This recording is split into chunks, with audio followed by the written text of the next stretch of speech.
दोस्तों, आपने एक चीज़ नोटिस की होगी कि कुछ दिनों से, कुछ समय से विश्व के अलग-अलग देशों में एक सिविल वॉर जैसी सिचुएशन बनी हुई है। सिविल वॉर नहीं हो रहा है, लेकिन अंदर में कुछ ठीक नहीं चल रहा है। आप अभी ईरान में ही देख लीजिए, कुछ दिन पहले जो चीज़ें हुई हैं, वहाँ पे जो है मास मूवमेंट हो रहा है, गवर्नमेंट के अगेंस्ट वो लोग प्रोटेस्ट कर रहे हैं। यही हाल आप देख लें कि जर्मनी में भी है, जहाँ आपके लोकल जो हैं वहाँ के, वो प्रोटेस्ट कर रहे हैं गवर्नमेंट के अगेंस्ट में कि यहाँ से जो है इलीगल इमिग्रेंट्स को आप बाहर करो।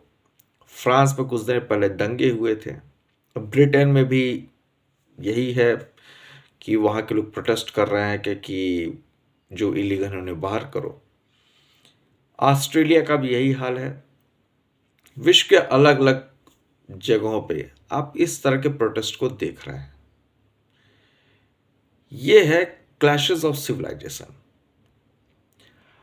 अब ये हो क्यों रहा है? वो हो इसलिए रहा है कि लोग कहीं ना कहीं अब बर्दाश्त करने के मूड में नहीं है। वो नहीं चाहते कि उनकी जो जड़ें हैं या उनकी जो रियलिटी है, उनकी जो ओरिजिनलिटी है, वो छिन जाए। दोस्तों, दो बातें हैं यहाँ पे। एक तो वो जगह है जहाँ पे उनके रियल अस्तित्व पे खतरा मंडरा रहा है, और दूसरी विश्व में वो जगह है जहां पे लोगों को उनकी रियल आइडेंटिटी पता चल रही है, और ये दोनों ही जगह प्रोटेस्ट हो रहा है। जहां पे लोगों को पता चल रही है या फिर जहां पे लोगों को खतरा दिख रहा है, और ये हर जगह हो रहा है। आप ईरान ले लें, आप यूएस ले लें, आप ब्रिटेन ले लें, आप जर्मनी ले लें, आप ऑस्ट्रेलिया देख लीजिए, आप इसराइल में देख लीजिए, हर जगह आपको देखने को मिल जाएगा। इसराइल ने तो अपने आइडेंटिटी को मेंटेन करने के लिए, बचाने के लिए पूरे गाजा को तो उसने पार्किंग स्लॉट बना दिया, पूरा बर्बाद किया। ये हर जगह ही हो रहा है। भारत में भी आप देख ही रहे होंगे कि किस तरह से लोगों का झुकाव अपने धर्म की तरफ बढ़ा है। हालांकि भारत तो लंबे समय से लोगों को उनके धर्म से काटने की कोशिश की गई, पहले मुगलों के द्वारा, फिर अंग्रेजों के द्वारा, और फिर यहाँ के जो लोकल पॉलिटिशियंस थे उन्होंने अपने बेनिफिट्स के लिए भी भारतीयों को उनके मूल जड़ों से अलग करने की कोशिश की थी। तो ये जब भी इस तरह की चीज़ें होती हैं, जब एक सिविलाइजेशन के ऊपर दूसरा सिविलाइजेशन अटैक करता है, तो क्लैश होना तय है, और ये होगा, ये होता रहेगा। ये नई चीज़ भी नहीं है। अगर मैं बात करूं क्रूसेड्स की, जिसको धर्म युद्ध कहा जाता है, तो ये लगभग आज से हजारों साल पहले की बात है, जब जेरूसलम में भी ऐसा ही कुछ हुआ था, जिसे धर्म युद्ध नाम दिया गया था। 7 क्रूसेड अभी तक हो चुके हैं, जिसमें से 3 जो है वो डायरेक्टली जेरूसलम को बचाने के लिए किया गया था, और उस समय जेरूसलम जो था वो इस्लाम के कब्जे में था। तो उसे बचाने के लिए फिर ईसाइयों ने उसके ऊपर एक युद्ध लड़ा था, जिसे नाम दिया गया था धर्म युद्ध। बाकी के जो 4 हुए थे वो तो थोड़ा पॉलिटिकली मूव कर गए थे, और पॉलिटिकल इंटरेस्ट उसमें ढूंढने की कोशिश की गई थी, लेकिन जो 3 थे वो वास्तव में क्रूसेड थे। भारत में धर्म अधर्म की लड़ाई तो महाभारत काल से चली आ रही है, उससे ही पहले चली आ रही है। खैर, तो मैं अभी जो बात कर रहा था वो बात कर रहा हूँ मैं सिविलाइजेशन के ऊपर।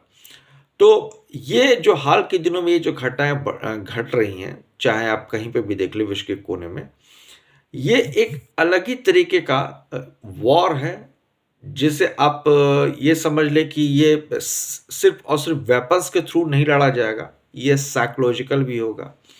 ये लोगों के एक्शन में भी आपको दिखेगा, लोगों के बिहेवियर में भी आपको दिखेगा। अभी कुछ दिन पहले ये रिपोर्ट आई थी, कल ही की रिपोर्ट है, कि इस बार जो नव वर्ष पे, जिस भारत में एक ज़माने में गोवा, आगरा जैसी जगह जो थे वो टूरिस्ट हब हुआ करते थे, और नव वर्ष में ऐसी जगह खचाखच जगह जो है पूरी तरह से भरी रहती थी, उसके जगह पे आज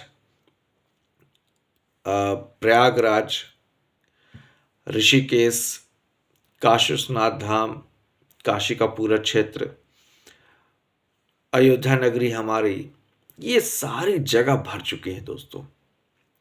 ये कहीं न कहीं दिखाता है कि भारत अपने मूल की तरफ लौट रहा है, सनातनी अपने मूल की तरफ लौट रहा है और ये हर जगह हो रहा है।